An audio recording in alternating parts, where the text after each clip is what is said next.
मित्रों नमस्कार, मैं दिलीप पांडे। स्वागत है आप सभी का मेरे YouTube चैनल में। मित्रों, हमारे सामने लक्ष्य बहुत बड़ा है।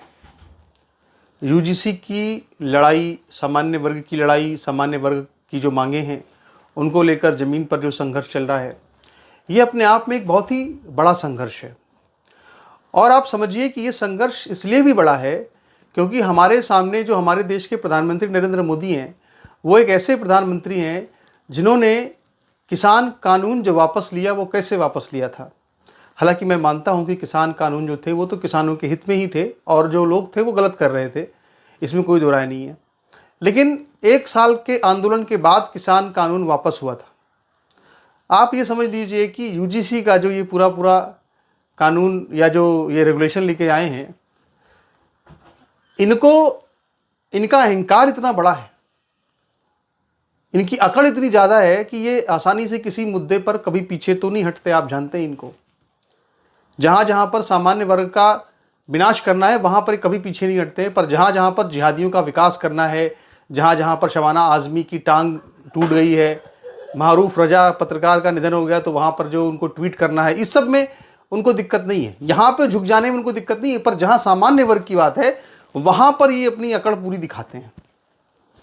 तो हमारे सामने ना कठिन लक्ष्य है, लेकिन हम क्या देख रहे हैं? हम ये देख रहे हैं कि जो हमारे सामान्य वर्ग की एकता है वो हमको उस तरह से कहीं नज़र नहीं आती। कई बार हम देखते हैं ज़मीन पर, और हालांकि हमारी एकता भले ही उतनी कई मंचों पर लगता है कि एकता उस तरह से नज़र नहीं आई, फिर भी जो आम ब्राह्मण है या जो आम सामान्य वर्ग के लोग हैं वो तो एकजुट है। उसका नतीजा ये है कि लगातार उनको हार पे हार हर जगह मिल रही है। अभी पटना में इनकी बहुत बड़ी हार हुई है, 55 साल के बाद बहुत बड़ी हार हुई है, राजनीतिक हार हुई है, उसका अलग से मैं वीडियो बना रहा हूँ। लेकिन समझने वाली बात यह है कि सामान्य वर्ग के लोग एकजुट हैं, पर सामान्य वर्ग के जो नेता हैं शायद कहीं ना कहीं अपने महत्वाकांक्षा की लड़ाइयों में जुट जाते हैं, तो उनमें एकता नहीं रह जाती है। आज मैं आपको लखनऊ में हुए ब्राह्मण सम्मेलन की बड़ी चर्चा है पूरे देश में, आज मैं उस ब्राह्मण सम्मेलन के ऊपर आप अपना एक वीडियो आपको मैं दूंगा अपना। लेकिन उससे पहले मैं छोटी सी चर्चा करना चाहता हूं इस पूरे मामले में। मित्रों, अभी मैं हरियाणा में अपने एक ब्राह्मण मित्र से बात कर रहा था और मैंने उनसे पूछा कि हरियाणा में यूजीसी का इतना असर क्यों नहीं दिख रहा है, क्या वहां मुद्दा नहीं है? उन्होंने बोला कि पांडे जी, यहाँ पे कोई कानून वानून मुद्दा नहीं होता। यहाँ पर हरियाणा में लोग इतने दबंग होते हैं कि अगर किसी ने गलत किया तो वो एकदम वहां कानून नहीं देखते हुए ठोक देते हैं कायदे से एकदम। बोले कि आपको पता नहीं मिर्चपुर हत्याकांड यही हरियाणा में हुआ था? तो हमने कहा कि क्या मतलब इसका मतलब बोले कि यहाँ पे सबको पता है कि अगर हमने कानून का दुरुपयोग किया तो जाट है और भलाने यादव हैं और जो लोग दबंग जातियां हैं वो एकदम सही तरीके से धुनाई कर देंगे और बता देंगे कि देखो तुम्हारी असली हैसियत क्या है। इसीलिए ऐसी जगहों पर जहाँ पे दबंग जातियां ज़्यादा हैं वहाँ पर यूजीसी कोई बहुत बड़ा फैक्टर जो है वो नज़र नहीं आता, क्योंकि वो लोग कानून को छोड़ो, वो पहले खुद ही अपना आपस में वहाँ पंचायतें वहीं सब तय हो जाएगा क्या करना क्या नहीं करना है। लेकिन जो उत्तर प्रदेश है वहाँ पे अगर आप देखें तो जो ब्राह्मणों, अब जैसे जाट जो है वो बहुत जगह पे सवर्ण है, लेकिन उनको कोई डर नहीं है, क्योंकि वो जानते हैं कि हमारे सामने अगर कोई सर उठाएगा या हमारे से कोई गलत करेगा तो हम खुद ही उसको 4 चप्पल पहले मारेंगे, बाद में बात करेंगे, थाना पुलिस तो बाद में होगा। तो वहाँ सब उनसे डरते हैं। तो आप देखिए कि सबसे ज़्यादा ब्राह्मण ही क्यों इसमें उत्तेजित है। ऐसा लगता है, सब लोग कह रहे हैं कि सबसे ज़्यादा ब्राह्मण उग्र है इस पूरे मामले को लेकर के। और वर्ग भी हमको उग्र नजर आते हैं, जो वैश्य वर्ग है वो भी नजर आता है, पर कम नजर आता है। क्षत्रिय वर्ग देखें तो करणी सेना बिल्कुल धूमधाम से पूरी ताकत से उतरी हुई है। लेकिन जो ब्राह्मण वर्ग है वो कहीं ना कहीं सीधा साधा वर्ग है, कहीं ना कहीं वो एक ऐसा वर्ग है जो कि किसी भी मसले को बातचीत से सुलझाना चाहता है।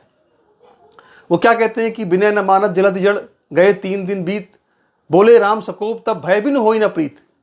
यानी ब्राह्मण जो है वो उस वाक्य को भूला हुआ है कि साहब भय बिनु होई न प्रीत। लिखा तो ब्राह्मण नहीं है तुलसीदास जी ने, वो भी एक ब्राह्मण थे कि भय बिनु होई न प्रीत। लेकिन आमतौर पे ब्राह्मण जो है शुरुआत में खूब समझाता बुझाता है, चर्चा करता है, बात करता है कि भी समझदारी से काम लो, उग्र मत हो। और यही जो कमजोरी है, यही कमजोरी जो इसको लोग समझते कमजोरी ब्राह्मणों की है, लोगों को लगता है कि इनको तो हम दबा देंगे।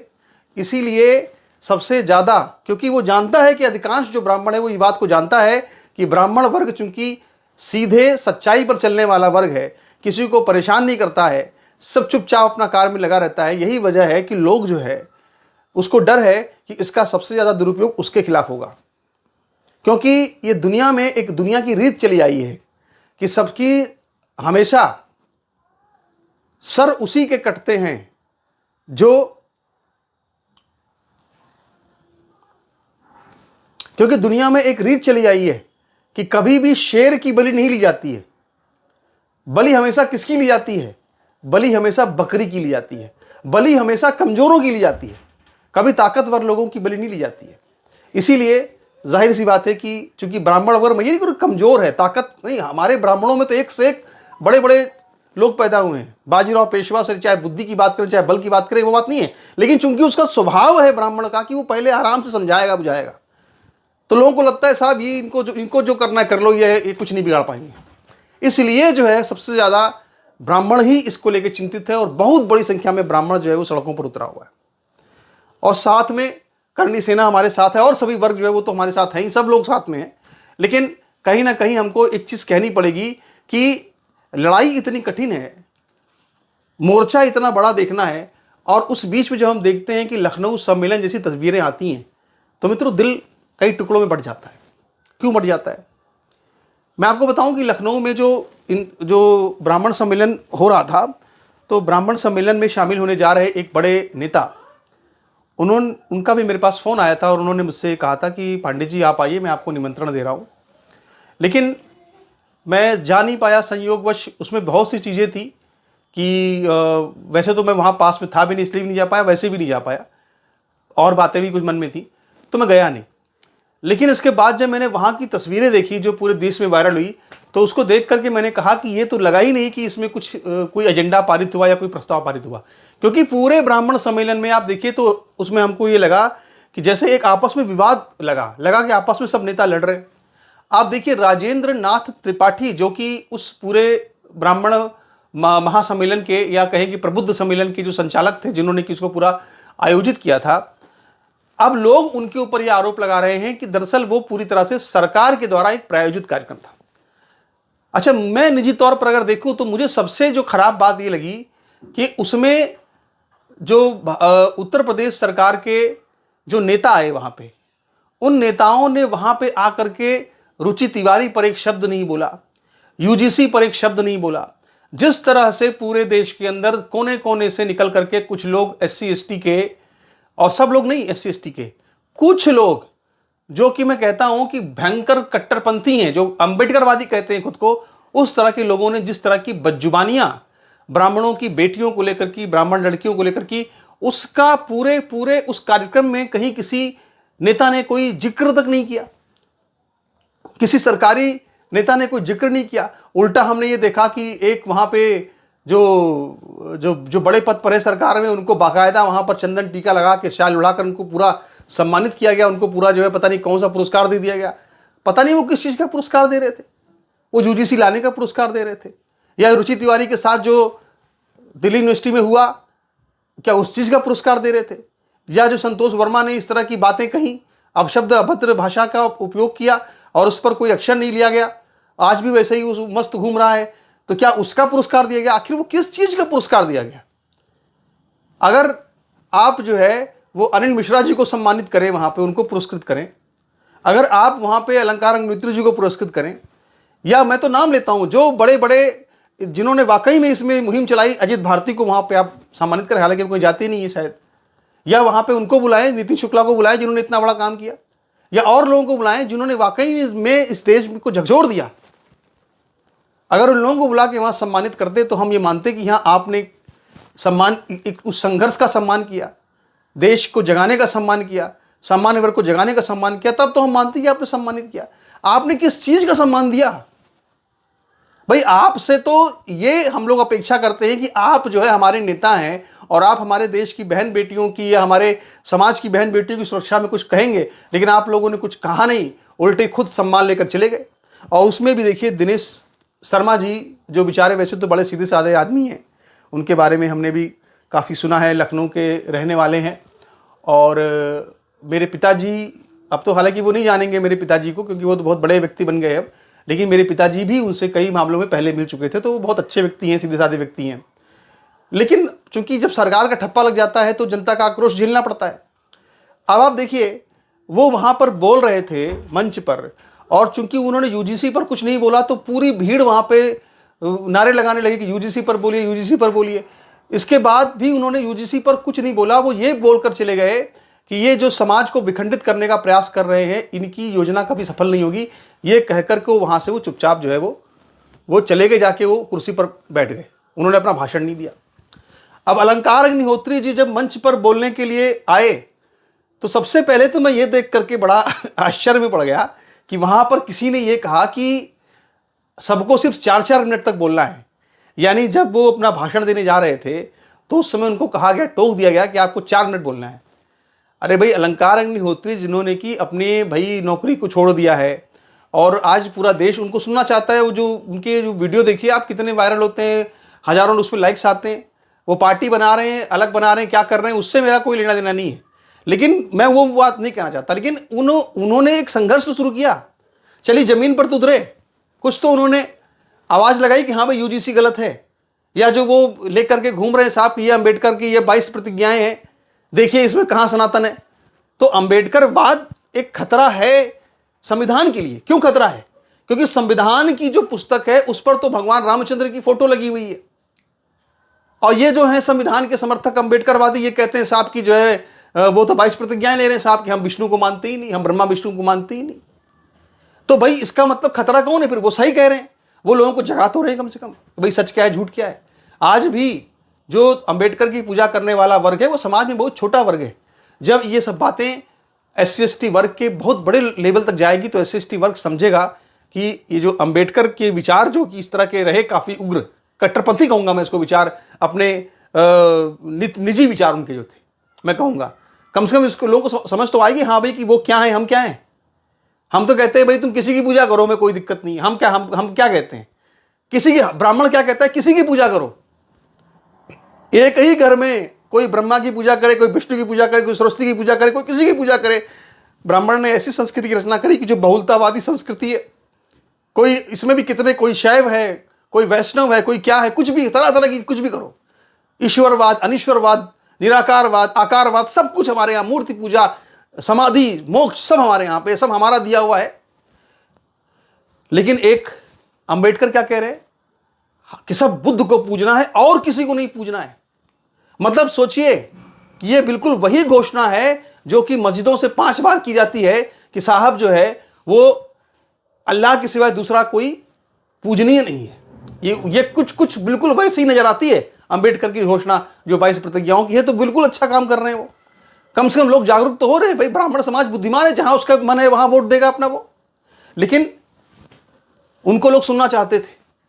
लेकिन वहां पे जो उद्घोषिका थी महोदया, उन्होंने ये कहा कि अलंकार अग्निहोत्री जी को सिर्फ 4 मिनट हम देंगे बोलने के लिए। और वहां पर जैसे ही उन्होंने अपनी कोई बात रखने की कोशिश की, कुछ शायद यूजीसी पर कुछ बोलने चले, वैसे ही कोई व्यक्ति आया और उनको टोक दिया। तो इसके बाद फिर उन्होंने अपने वो फरसा लिया और फरसा लहराते हुए आगे आए, उन्होंने फरसा अपना दिखाया और फरसा दिखा करके वो बैठ गए। इसके बाद जो उन्होंने बताया अलंकार जी ने कि भाई इतना विरोध हुआ कि सब खाली हो जाएगा, ये हो जाएगा, तो फिर उनको दोबारा बुलाया गया, उन्होंने दोबारा अपनी सब बात रखी। तो ऐसा सब बताया गया कि उन्होंने मजबूती से अपनी बात रखी। अब वहीं देखिए आप अनिल मिश्रा, एडवोकेट अनिल मिश्रा जी जब बोलने के लिए आए तो फिर उस समय दिनेश शर्मा उठ के चले गए, वो उसको सुन नहीं पाए क्योंकि वो सरकार के खिलाफ बोलने जा रहे थे। तो जब ब्राह्मण महासम्मेलन या प्रबुद्ध महासम्मेलन हो रहा था तो वहां पे सरकार के ऊपर सवाल खड़े हो रहे हैं, तो उसमें असहज स्थिति क्यों है? वहीं ब्रजेश पाठक थे, वो भी आए, वो अपनी बात उन्होंने रखी कि हम इसका कोई समाधान निकालेंगे। हालांकि फिर भी वो बच गए, उनका कोई विरोध नहीं हुआ, बड़े चतुराई से उन्होंने अपनी बात रखी और निकल गए सम्मान लेकर के। लेकिन अनिल मिश्रा जब बोलने चले तो माननीय जो है दिनेश शर्मा जी जो चले गए। तो ये पूरा जो एक क्लैश हुआ, ये क्लैश कोई अच्छी चीज थोड़ी हुई। वहां पे जो हमको नेतृत्व में क्लैश दिखा, वो क्लैश अच्छा तो नहीं हुआ। हाँ, तो सबको एक होना चाहिए था। आप बताइए, कहीं पे आपने कभी देखा हो कि कहीं पे क्षत्रिय महासभा हुई हो, कहीं पे कुर्मी महासभा हुई हो, कहीं पे दलित महासभा हुई हो, कहीं आपने कभी देखा कि जहां पे जो है इतना विवाद हो गया हो वहां आपस में नेताओं के बीच में कभी चर्चा ऐसी हुई? कभी नहीं होती। लेकिन यहां पे चर्चा ऐसी क्यों हुई ब्राह्मण महासभा के अंदर? इस पर विचार कीजिए गंभीरता से। अच्छा, एक बात मैं और भी कहना चाहूंगा कि हमारे देश के अंदर क्या एक संस्कृति बन गई है, जय परशुराम। मतलब वो, हालांकि वो जो राजेंद्र नाथ, जय परशुराम पर पहले बोल दूं भाई, मैं सब लोगों को बोलना चाहता हूं, जितने भी बड़े बड़े ब्राह्मण लीडर हैं इस देश के अंदर, जितने बड़े बड़े ब्राह्मण नेता हैं जिनको लगता है कि हमको आगे राजनीति करनी है, कोई भी हो, उनको मेरी, अगर मुझे सुन रहे हैं तो उनको मेरी एक सलाह है, और मुफ्त की सलाह है। और वो ये सलाह है कि जब भी वो जय परशुराम बोलें तो पहले, अगर 2 शब्द बोलें जय परशुराम, तो पहले कम से कम 20 शब्दों में ये जरूर बताएं कि आखिर परशुराम ने इस समाज के लिए क्या किया था। एक अवधारणा बना दी गई कि परशुराम ने जो है 21 बार क्षत्रियों का नाश कर दिया। अब आज के जो क्षत्रिय हैं उनको लगता है कि जैसे ही सामने वाला नेता बोलेगा, अलंकार अग्निहोत्री बोले जय परशुराम, तो जितने क्षत्रिय होंगे कहेंगे अरे भैया इसको हम काहे को वोट दें। नहीं, यह धारणा गलत बनाई गई कि 21 बार क्षत्रियों का विनाश कर दिया। वो क्षत्रिय नहीं थे, वो अधर्मी थे। क्षत्रिय तो वो है जो छात्र धर्म का पालन करे, जो कि निर्दोषों की, जो बेचारे मासूम हैं, जो कमजोर हैं, उनकी रक्षा करे, वो क्षत्रिय है। लेकिन वो उस वक्त जो स्थिति थी, उसमें क्या स्थिति थी? उसमें जो उस वक्त धरती पर जो तलवार चला रहे थे वो ऐसे लोग थे जो पाप कर रहे थे। और इस संदर्भ में मुझे आचार्य श्री धर्मेंद्र जी महाराज का एक वक्तव्य याद आता है, जो बहुत विद्वान, बहुत ज्ञानी थे। उन्होंने ये कहा था कि परशुराम ने इसलिए उनका नरसंहार किया क्योंकि वो लोग वामपंथी पद्धति से पूजा पाठ करते थे, बलि चढ़ाते थे और तमाम तरह की गड़बड़ियां करते थे। और वामपंथी कुकृत्य में जो कुछ कुकृत्य होते हैं उसमें वैभव विलास भी उसमें आ गया, विलासता भी आ गई। जो गंदे कामों करते थे तरह तरह के, उन गंदे कामों का जो दंड है वो परशुराम ने उनको दिया था। वो क्षत्रिय उनको नहीं कह सकते, क्षत्रिय वो है जो छात्र धर्म का पालन करे। जब खुद फरसा लेकर के परशुराम निकल गए हैं तो फिर वो खुद क्षत्रिय हो गए अपने कर्म के हिसाब से। तो वो क्या छत्री का संहार करेगा? नहीं, वो क्षत्रिय थे ही नहीं जिनका विनाश किया उन्होंने, वो तो अधर्मी थे, पापी थे। आप ये बोलो कि 21 बार पापियों का विनाश करने वाले जय परशुराम की हम जय बोलते हैं, लेकिन बार बार वो जब परशुराम का नाम लेते हैं तो ये बताते ही नहीं कि परशुराम ने किया क्या। तो क्या होता है कि क्षत्रिय वोट बैंक वो अपने आप खिसक जाएगा। तो जय परशुराम बोल करके भैया जब बोलिए तो पहले 4 लाइन समझाइए, उस अवधारणा को तोड़िए जो गलत है। तो ये तो एक बहुत महत्वपूर्ण बात जो मुझे लगता है मुझे कहनी चाहिए। तो वहां पर जो सारी ये गड़बड़ियां चली, उस गड़बड़ियों से मैसेज क्या गया? उससे मैसेज ये गया कि जैसे एक जार में केकड़े को, अगर जो है बहुत सारे केकड़ों को बंद कर दिया जाए, जब कोई केकड़ा उस जार के ऊपर निकलने की बाहर कोशिश करता है तो बाकी केकड़े क्या करते हैं? उसकी टांग खींच लेते हैं, उसको नीचे गिरा देते हैं। ब्राह्मण समाज की सबसे बड़ी ताकत यह है कि ब्राह्मण समाज बुद्धिजीवी है। ब्राह्मण समाज का आदमी अगर एक रोटी भी खाता होगा तो भी उसके दिमाग में कोई कमी नहीं होगी। वो दिमाग में उसके पूरा जो है वो बता देगा, राजनीति सारी आपको समझा देगा, बोलने में प्रवीण होगा। ये सब लोग मानते हैं। आप मुझे, अगर मैं कहूंगा तो कोई कह सकता है आप जातिवाद कर रहे हैं, पर ये तो आप देखिए मायावती की पार्टी की एक नेता, वो जगह जगह घूमकर यही कह रही है कि एक ब्राह्मण अपने साथ 10 वोट लेके आता है। अखिलेश यादव हैं, ओबीसी में आते हैं, वो कहते हैं साहब कि ब्राह्मण वर्ग जो है प्रचार बहुत अच्छा करता है, इसलिए हमको ब्राह्मणों का समर्थन चाहिए। आप सब पता है, मैं कोई ऐसी बात नहीं कर रहा, जो वही बात कह रहा हूँ, एस्टैब्लिश फैक्ट समाज का। मुझे जातिवादी मत बोल देना, या मुझे ये मत बोल देना कि मैं ब्राह्मणवादी हूं।